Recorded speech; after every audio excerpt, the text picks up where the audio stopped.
because I couldn't get what I want, I'm not gonna work. So you're gonna have to pay all the bills. You're gonna have to do this. You're gonna have to do that. And I'm not doing anything. I'm supposed to be the man that's taken care of. And I'm just looking at him like, what?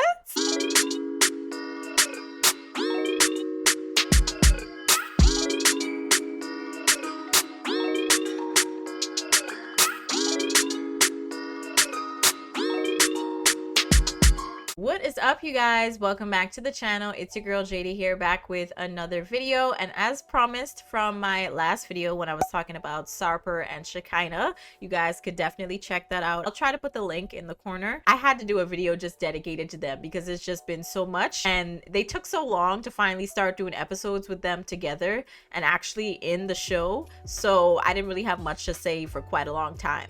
But yeah, definitely check out that video. But in this video, we're going to be doing a quick recap of 90 Day Fiance The Other Way when it comes to the other couples, okay? So the last time we talked, Kirsten and Julio were still a thing. They were still together, still a couple, and Kirsten was still under the impression that Julio was still going to move to the Netherlands, which is where she's from. We find out that they're no longer together now because Julio decided that he was no longer going to be moving. He was like, yeah, we are going to have to try and make this work with me staying in the US for a little while longer, because my mom wants me to really be kind of like the father figure for my brothers and all these other family members, I guess. And I'm just like, that sounds like a whole lot of BS, Julio. But yeah, it's just very interesting how quickly they just came to the conclusion of breaking up. It was just a one and done type of thing. Kirsten's just like, yeah, this doesn't really make any sense, us continuing this relationship. We need to just break it off.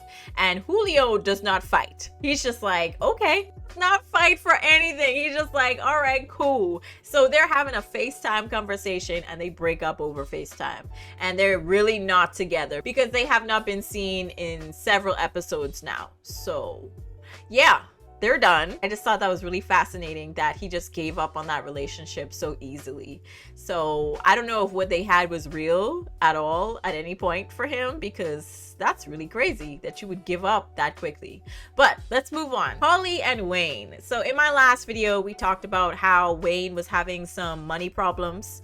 Okay, he decided to invest quite a lot of money, a hefty chunk, when he was actually doing pretty well with his business. He decided to invest in crypto. So a lot of his money that he probably would have had to go towards their wedding and their life together is now gone, because, you know, crypto has been going up and down and it was kind of crashing for a good long while. It's now seemingly starting to recover just a smidgen, but again, it was a risk that he took and he lost a lot. So regardless, they end up getting married. And Holly had a little bit of a breakdown before that even happened. Before the wedding took place, she was just losing her ever-living mind. And she also ripped the door off, thinking that it came out, but it was actually one of those rolling doors. So yeah, but either way, they get married. She finally makes it down the aisle, and it seems like they had a pretty good wedding night. Okay, she seemed to be pretty happy and pleased with Wayne, I guess. But they're still kind of arguing about getting a new house and also moving from the house that they're in right now, because she still feels very unsafe because he has been broken into several times. Now, Kenny and Armando, they're moving forward with the surrogacy thing. Kenny was having issues in the beginning about even looking into it because he didn't really see himself having any more kids, because he feels as though at his age that it's kind of around that time to stop having kids. Like, he's kind of done his time with the kids that he already raised, and now he's a grandfather, you know? But the fact that he is with Armando, who is several years younger than him, Armando wants one more child. He already has a daughter, but he wants one more child. And Kenny is now on board, it seems, because they're now moving forward with a egg donor. And Armando's daughter is also on board as well, because in the beginning she seemed kind of shaky about it, but now, you know, she seems kind of okay. But she said she just doesn't want to change the baby's diaper, which is understandable because that's gross. Now, it also seems like they're possibly in the process of moving to Mexico City. I'm not entirely sure, but I think that has been in the works as well. Now, TJ and Kimberly, I kind of saved them along with, you know, the two other couples that we're going to discuss as well.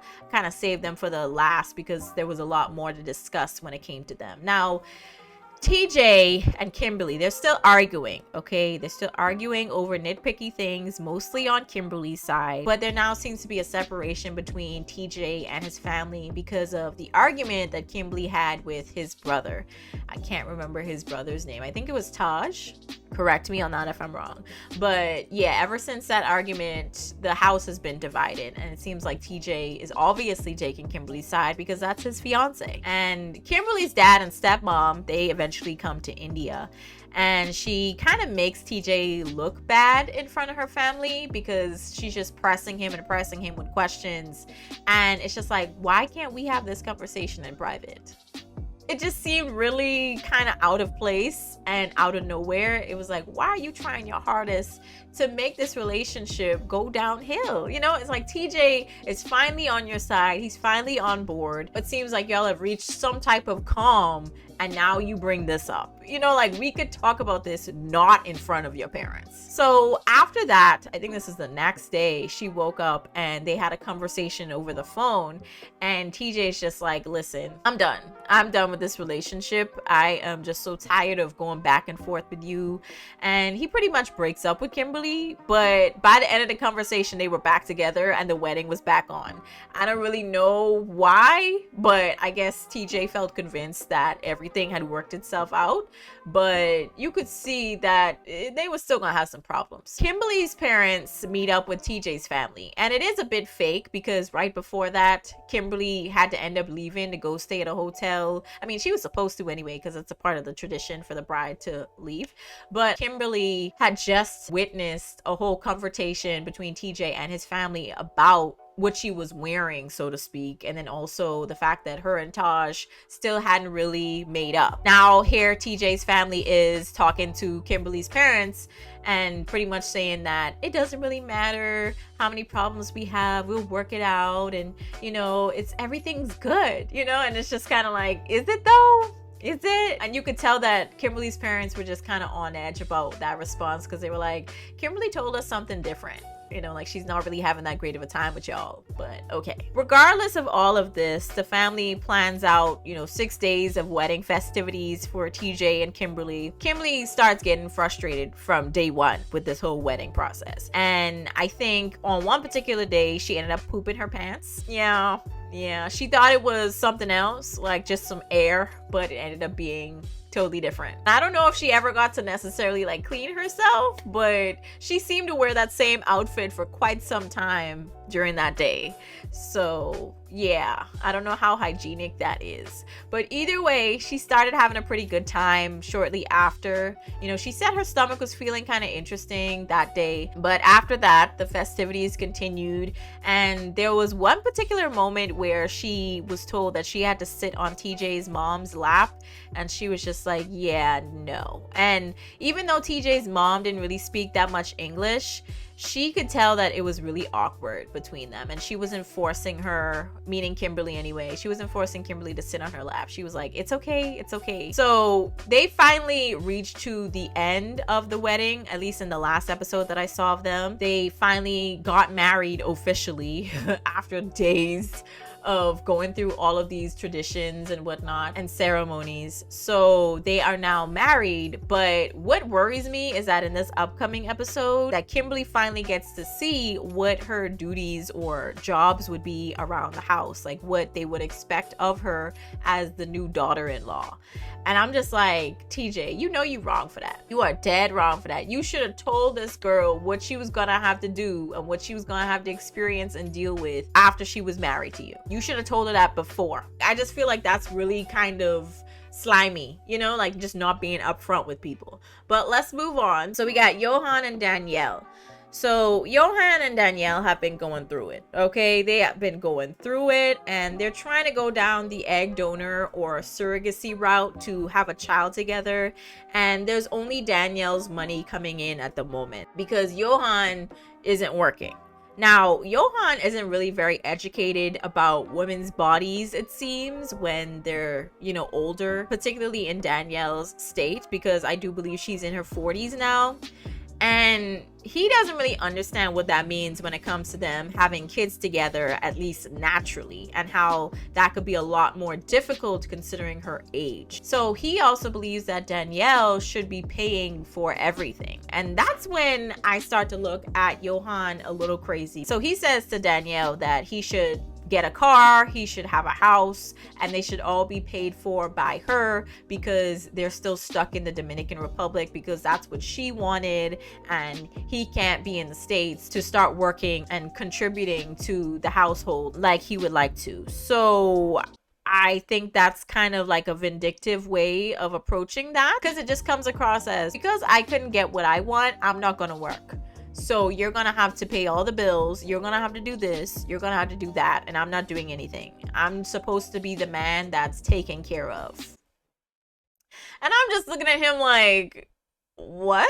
You are delusional as hell right now. And what's so funny is that his friend, when they're working on the gym together, his friend is kind of the one that kind of puts that idea in his head, and he's just like, yeah, you know, I really think so, because he starts talking about this other woman, this American woman in a relationship with this other guy from the DR, and how this woman was taking care of this man. He has his own place, he has his own car, and she pays for everything. She pays for all the bills. And Johan just thinks, oh, you know, I should be able to get the same thing.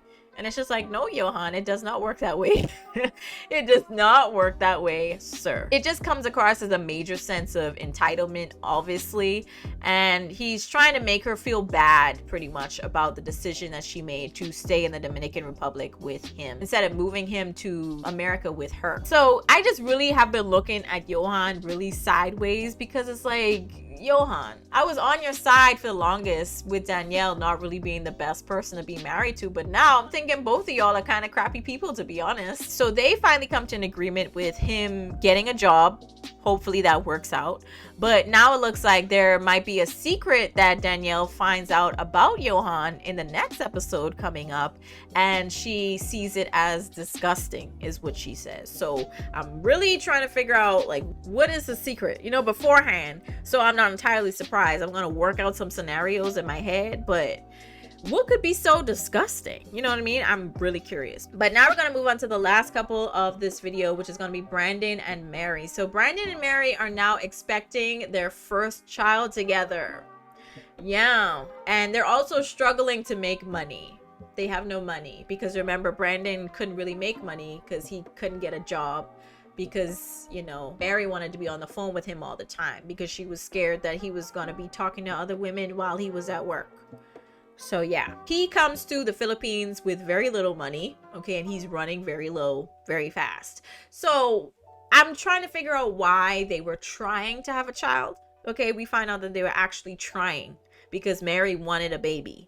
However, it's just like, okay, you guys have no money, you have no income. And on top of that, your grandparents are very adamant about y'all getting married before you even have sex, okay? Not even talking about having a baby, but before you even have sex or touch each other or kiss. They want y'all to get married. And you out here talking about having a baby? Ciao. Let's move forward. So Mary's grandparents kind of seem okay with the whole pregnancy, but they just want them to hurry up and get married, like I said, because they already see that as like a side eye type of thing. But Brandon's mom is definitely not happy. She does not like Mary, and she makes that pretty clear to Brandon on several different occasions. Now, Brandon proposes in the most awkward way possible, and the ring was way too big for her finger as well. And I'm just like, Brandon, if you're not going to deliver on the speech, at least make sure the ring fits. At least make sure the ring is decent. You know what I mean? But Mary kind of responds, and she says that she thinks that the proposal is coming at the wrong time because they're still trying to get along with each other, and Brandon hasn't really been helping around the house when it comes to the chores. So she's really frustrated with him at the moment. So not only is it an awkward moment, but she pretty much kind of says no, but yes at the same time. But we're just gonna move on. So they have a conversation with Mary's grandfather about the problems that they've been having, and he really thinks that Brandon should just be doing more which I agree, because it just seemed like he was just doing the bare minimum, if that. And they also have a store together that he doesn't really help with either. So it seems like a lot to put on a pregnant woman. So in the most recent episode that I saw, it seems like they're moving forward with their wedding plans. And now they're looking for a dress and also a suit to wear to the ceremony.